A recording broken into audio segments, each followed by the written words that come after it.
Let's go! Hey everybody, Coach Scott here today, and today I want to talk to you about fasting workouts. That's right, like me walking right now on an empty stomach. Because you see, many people have asked me, why do I exercise on an empty stomach, and why do we teach that as part of the 5 to Thrive? Because it can be very controversial in the fitness world, but it's really not.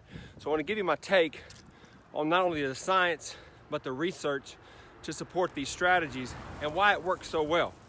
You see, when you work out on an empty stomach, or what's known as training in a fasting state, it improves several physiological markers and health markers in your body that are especially important to people like with type 2 diabetes, high blood pressure, cholesterol issues.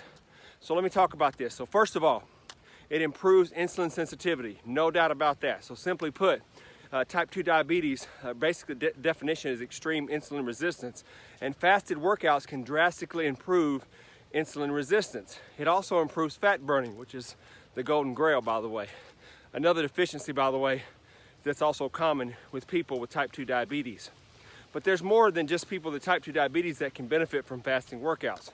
People who are suffering from high blood pressure, cholesterol, all seem to do better in the fasted state as well.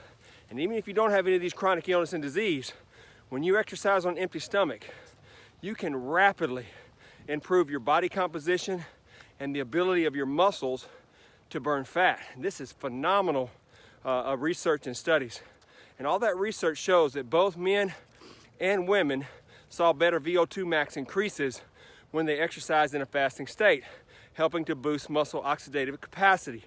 This is very important. This is great news when you're trying to lose fat, gain lean muscle, and get hydrated. And those studies have also shown considerable gains in all three of those areas.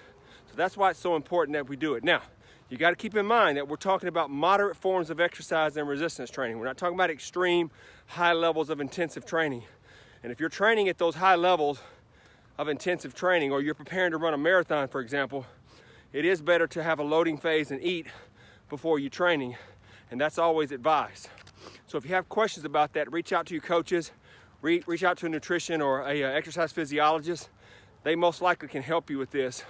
But the main thing is, when you exercise on an empty stomach, you are burning through glucose, you are burning through glycogen, and your body is forcing itself to release stored fat as food or fuel, while you lose that visceral fat content, while you gain healthy hydration, and while you gain lean muscle.